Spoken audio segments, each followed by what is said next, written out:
গণহত্যার দায়ে সাবেক প্রধানমন্ত্রী শেখ হাসিনার ফাঁসি নয়, বরং ফাঁসি হবে অন্তর্বর্তীকালীন সরকারের প্রধান উপদেষ্টা ডক্টর মোহাম্মদ ইউনূস এবং তার সমন্বয়কদের, যারা সরকারে রয়েছেন বা সমন্বয়কদের।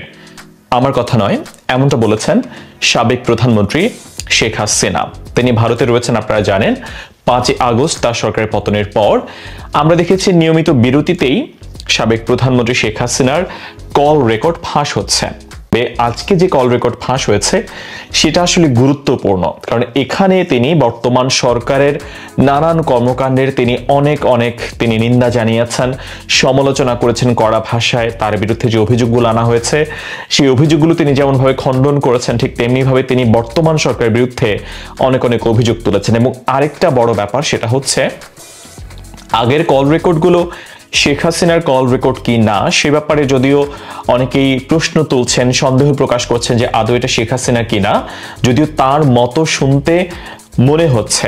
এবং আমরা জানি যে ভারত সরকারও এই কল রেকর্ডগুলো যে শেখ হাসিনার কি না, হ্যাঁ বা না কোনো কিছুই তারা জানায়নি। তবে এবারের কল রেকর্ডে শেখ হাসিনা নিজেই কিন্তু বলছেন যে আমার কল বা আমার কথা তোমরা রেকর্ড করতে পারো, তার নেতাকর্মীদেরকে তিনি বলছেন, এবং এগুলো তোমরা সোশ্যাল প্ল্যাটফর্মে ছেড়ে দিতে পারো, আমার কোনো আপত্তি নাই। এটা শেখ হাসিনা নিজে বলছেন তার নেতাকর্মীদেরকে। আজকের কল রেকর্ডে শেখ হাসিনা কথা বলেছেন ডেনমার্কে আওয়ামী লীগের যে নেতাকর্মীরা রয়েছেন তাদের একটা সভা চলছিল হয়তোবা, সেই সভায় তারা শেখ হাসিনার সঙ্গে কথা বলছিলেন। সে কথোপকথনটা এমনভাবে শুরু হয়, যতটুকু সোশ্যাল প্ল্যাটফর্মে ফাঁস হয়েছে সেটা হচ্ছে বর্তমান যে সরকার গঠন হয়েছে সেই সরকার গঠন প্রক্রিয়া নিয়ে। সেখানে শেখ হাসিনা বলেছেন যে বর্তমান সরকার অবৈধ এবং অসাংবিধানিক, এই সরকারের কোনো আইনগত ভিত্তি নাই। যেটা আমরা ইকোনমিস্টের প্রতিবেদনে এমনটা বলা হয়েছে যে বর্তমান সরকার আসলে আইনত কোনো ভিত্তি নেই। আবার এই সরকার, বর্তমান সরকার, অন্তর্বর্তীকালীন সরকার, তারা আবার বর্তমান সরকারের গঠন প্রক্রিয়া নিয়ে প্রশ্ন করা যাবে না এমন একটা অধ্যাদেশও কিন্তু জারি হয়েছে। শেখ হাসিনা বলছেন যে গণহত্যাগুলো হয়েছে সেটা ডক্টর মোহাম্মদ ইউনূস সাহেব তার পরিকল্পনা মাফিক হয়েছে, সমন্বয়ক যারা তার পরিকল্পনা মাফিক, তাদের পরিকল্পনা মাফিক হয়েছে। শেখ হাসিনা বলেছেন তিনি ক্ষমতায় থাকতে যখন আন্দোলন চরম পর্যায়ে পৌঁছাচ্ছিল তখন তিনি অভিভাবকদেরকে তিনি অনুরোধ জানিয়েছিলেন তারা যেন তাদের সন্তানদেরকে রাজপথে না পাঠান, কিন্তু তারা শোনেননি তার কথা, সে কারণে অনেকেই সন্তান হারিয়েছেন, তিনি সেটা বলেছেন। শেখ হাসিনা এখানে আরেকটা গুরুত্বপূর্ণ কথা বলেছেন যে যারা সাধারণ ছাত্র ছাত্রীরা যারা আবেগের বশে জুলাই আগস্টে গণ অভ্যুত্থানে অংশগ্রহণ করেছিল তারা তাদের অনেকেই ভুল বুঝতে পেরেছে, এবং আওয়ামী লীগের বা শেখ হাসিনার তাদের প্রতি কোনো ক্ষোভ নেই যারা না বুঝে সরল মনে জুলাই আগস্টে গণ অভ্যুত্থানে অংশগ্রহণ করেছিল। এগুলো বলেছেন শেখ হাসিনা। সেই সাথে শেখ হাসিনা আরো বেশ কিছু কথা বলেছেন যে বিধবা ভাতা, বয়স্ক ভাতা, সামাজিক সুরক্ষামূলক সরকার যে ভাতাগুলো রয়েছে সেগুলো কেন বন্ধ করে দেওয়া হয়েছে, সেই টাকাগুলো কোথায় যাচ্ছে। শেখ হাসিনা প্রশ্ন তুলেছেন বর্তমানে ব্যাংকে গেলে গ্রাহকরা টাকা পাচ্ছে না, ব্যাংক কেন খালি হয়ে গেল, সেই প্রশ্ন তুলেছেন। শেখ হাসিনা আরো প্রশ্ন তুলেছেন শেয়ার বাজারের কেন এই অবস্থা, শেয়ার বাজারের টাকাগুলো কোথায় গিয়েছে। এই সরকার সেগুলো সরিয়ে ফেলছে বা তারা নিজেদের স্বার্থে ব্যবহার করছে, এমন অভিযোগ শেখ হাসিনা বারংবার করেছেন সেই কল রেকর্ডে। শেখ হাসিনা আরো একটা গুরুত্বপূর্ণ কথা বলেছেন, তিনি বলেছেন যে বর্তমান সরকার ক্ষমতা গ্রহণ করার পরে এই যে চাকরির বয়স বাড়ানোর যে দাবি তারা আন্দোলন করছিল তাদের উপর লাঠিপেটা করা হয়েছে, গার্মেন্টস শ্রমিকরা আন্দোলন করছে সেখানে গুলি করে মেরে ফেলা হচ্ছে, এই ব্যাপারগুলো শেখ হাসিনা বলছেন। এবং তিনি বলছেন যে এই যে আন্দোলন করছিল সাধারণ ছাত্ররা জুলাইয়ে, তো তখন তাদের উপর তো কোনো ধরনের আক্রমণের ঘটনা ঘটেনি, তারা দীর্ঘদিন ধরে তারা আন্দোলন করেছেন এবং তাদের দাবি মেনে নেওয়ার পরেও তারা যখন এক দফার দাবি নিয়ে আসলো তখন ধীরে ধীরে পরিস্থিতি খারাপ হতে থাকে এবং সবকিছু প্ল্যান অনুযায়ী হয়েছে, এটা শেখ হাসিনার বক্তব্য। শেখ হাসিনা আরো একটা বিষয়ে খুব বেশি পরিমাণে নজর কেড়েছে আমার তার বক্তব্য শুনে, সেটা হচ্ছে তিনি বারংবার তিনি বলছেন যে ৭১-এর পরে ৭৫-এর 15 আগস্টের ঘটনায় তার পরিবারের উপর যে হত্যাযজ্ঞের ঘটনা ঘটেছে তৎকালীন সরকারের পরে সে ইন্ডেমনিটি জারি করেছিল যে তাদের হত্যার বিচার করা যাবে না। শেখ হাসিনা নিজে পরে তাদের হত্যার বিচার করেন, মানে বঙ্গবন্ধুর হত্যার বিচার করেন, সপরিবারে বঙ্গবন্ধুর হত্যার বিচার করেন শেখ হাসিনা। তিনি আবার এটাও বলেছেন, ৭১-এর মহান মুক্তিযুদ্ধে যারা মানবতা বিরোধী যুদ্ধ অপরাধ করেছে তাদের বিচারও শেখ হাসিনা করেছেন। এবং তিনি আবার আশা প্রকাশ করছেন, তিনি বলছেন যে ইনশাআল্লাহ ২৪ জুলাই আগস্টে গণ অভ্যুত্থানে যারা নেতৃত্ব দিয়েছে তাদের বিচারও শেখ হাসিনা করবেন। এই গেল শেখ হাসিনার পুরো বক্তব্য। তিনি যেই ২০ মিনিট ২২ মিনিট ধরে তার যে বক্তব্য সোশ্যাল প্ল্যাটফর্মে ঘুরে বেড়াচ্ছে কল রেকর্ড, সেটির মোদ্দা কথা হচ্ছে এটি। আমার খুবই অবাক লেগেছে এই পুরো কল রেকর্ড জুড়ে শেখ হাসিনার মধ্যে আমি কোনো ধরনের উদ্বেগ দেখিনি, কোনো ধরনের উৎকণ্ঠা দেখিনি, এবং দেখলাম যে তিনি খুবই ওয়াকিবহাল আসলে বাংলাদেশে কি ঘটছে। যদিও তিনি ভারতে সেফ জায়গায় রয়েছেন, আশ্রয় রয়েছেন, কিন্তু শেখ হাসিনার কথা শুনে মনে হচ্ছিল তিনি আসলে বাংলাদেশে কখন কি ঘটছে না ঘটছে সবকিছু নিয়ে তিনি একেবারে ওয়াকিবহাল রয়েছেন।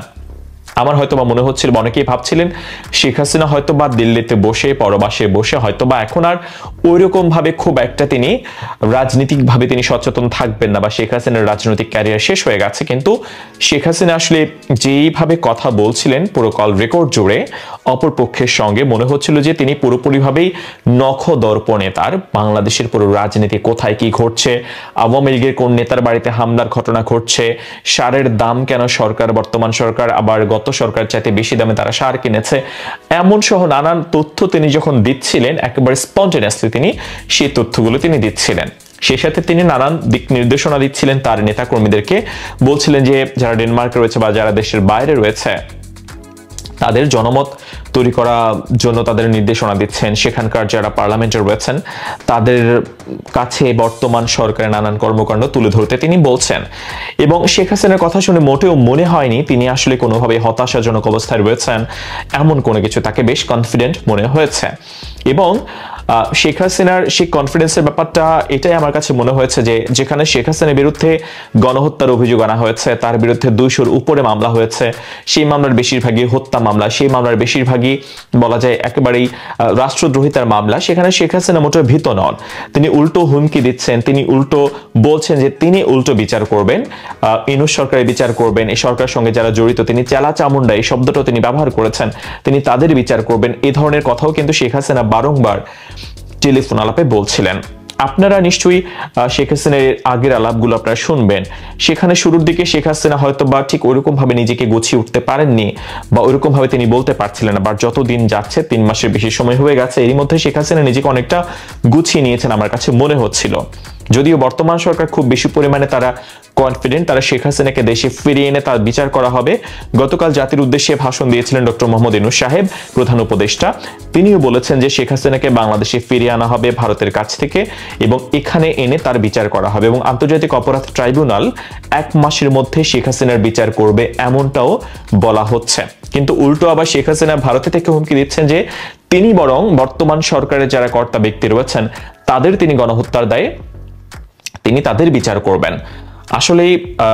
এবং শেখ হাসিনা সেই সাথে একটা বিষয় বলেছেন যে সংবিধানের স্পষ্টভাবে বলা হয়েছে যে কোনো অনির্বাচিত সরকার ক্ষমতা গ্রহণ করলে সেখানে রাষ্ট্রদ্রোহিতার মামলা হবে, আর রাষ্ট্রদ্রোহিতার অভিযোগে তাদের বিচার হবে। রাষ্ট্রদ্রোহিতা প্রমাণিত হলে তার একমাত্র শাস্তি সেটা মৃত্যুদণ্ড। শেখ হাসিনা সেটাই মিন করেছেন। তাহলে রাজনীতির মাঠ কি আদৌ শান্ত থাকবে, নাকি আরো যত সামনে এগোতে থাকবে সময় তত আরো বেশি পরিমাণে ঘোলা হতে থাকবে বাংলাদেশের রাজনৈতিক অঙ্গন? সেটা আসলে বলা যাচ্ছে না। কিংবা বর্তমান সরকার কি আদৌ তাদের জনপ্রিয়তা ধরে রাখতে পারবে? ইকোনমিস্ট বলছে বর্তমান সরকারের আইনগত ভিত্তি নেই, একমাত্র ভিত্তি জনগণের ডক্টর মোহাম্মদ ইউনূস সাহেবের জনপ্রিয়তা।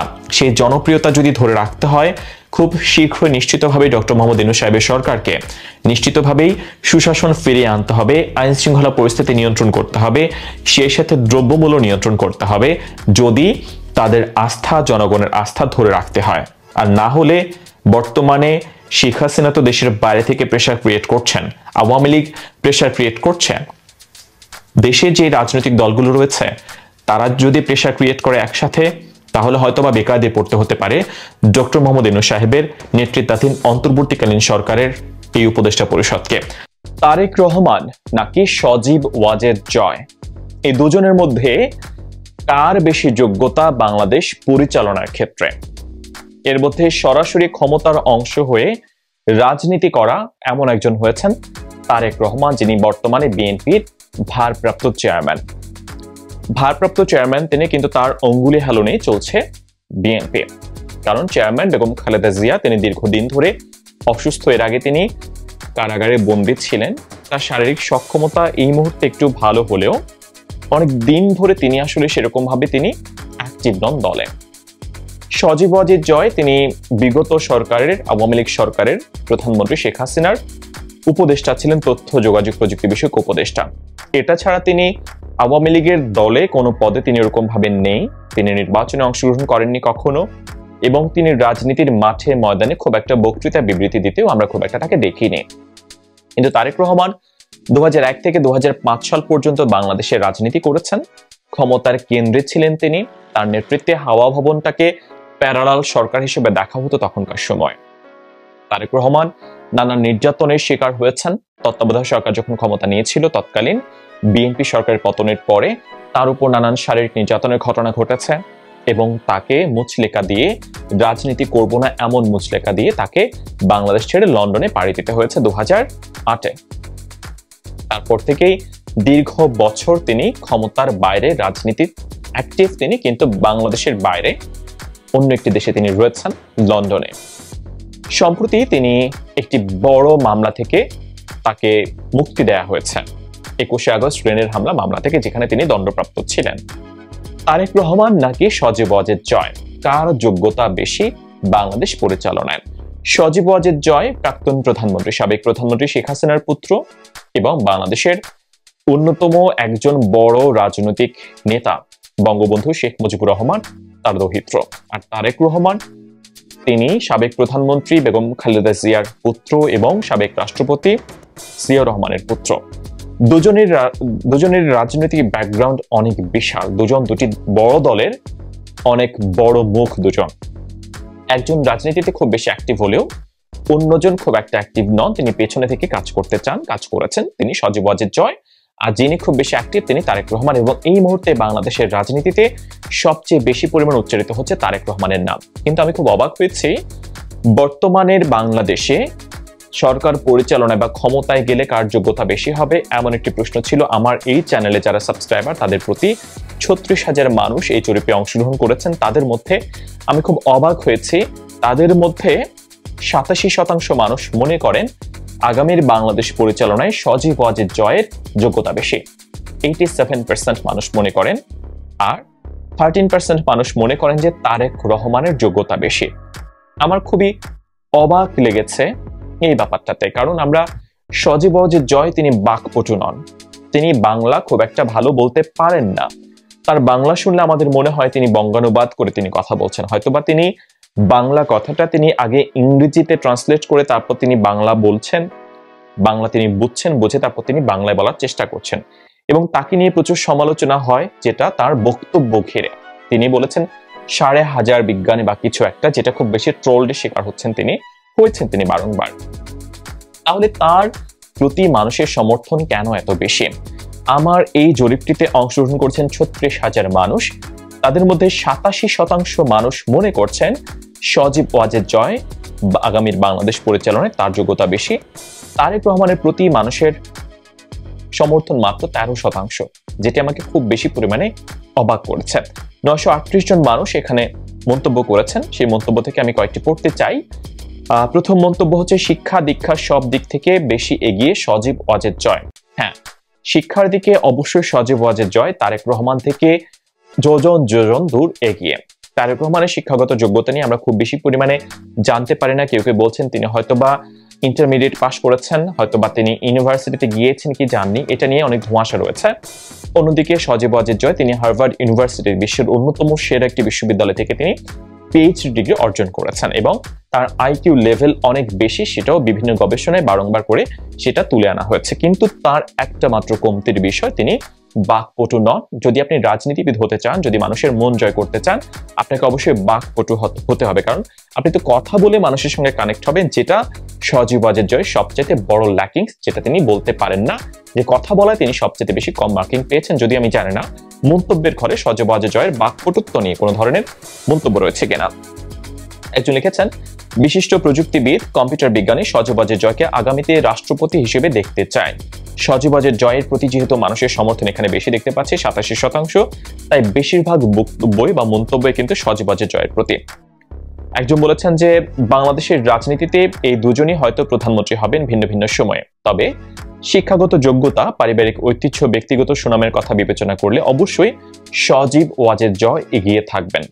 আমি তারেক রহমানের প্রতি মন্তব্য করতে চাইছি, কিন্তু আমি কোনোভাবেই তারেক রহমানের প্রতি কোনো মন্তব্য আমি খুঁজে পাচ্ছি না। একজন লিখেছেন, ধুর ভাই, এত কমেন্ট পড়লাম কিন্তু তারেক রহমানের সুনাম দেখলাম না। আমি নিজেও যে খুব বেশি মন্তব্য এখনই পড়েছি তা নয়, কিন্তু আমি তারেক রহমানকে কেন্দ্রিক কোনো মন্তব্য পাইনি, এই মন্তব্যটা পেয়েছি। আরেকজন লিখেছেন যে জয় বাংলা, আমি কমেন্ট দেখে আমি সত্যি আশ্চর্য হলাম সজীব ওয়াজেদ জয়ের এত জনপ্রিয়তা। আমি নিজেও আসলে খুব বেশি আশ্চর্য হয়েছে যে সজীব ওয়াজেদ জয়ের এত জনপ্রিয়তা, এটা আমি আসলে ভাবিনি। একজন লিখেছেন যে 17 বছর ক্ষমতায় থেকেও ক্ষমতার ধারে কাছে ছিলেন না সজীব ওয়াজেদ জয়, তিনি আগামী রাষ্ট্রনায়ক। আপনারা সজীব ওয়াজেদ জয়ের তার সরকারের পতনের পরে কিছু ইন্টারভিউ আমরা পেয়েছি, তিনি সেখানে বলেছেন যে দলের প্রয়োজনে মানুষ যদি চান তিনি হয়তোবা আওয়ামী লীগের নেতৃত্ব দিতে চান, তিনি হয়তোবা বাংলাদেশে ফিরে এসে আওয়ামী লীগের নেতৃত্ব তিনি দেবেন, এমনটাও তিনি বলেছেন।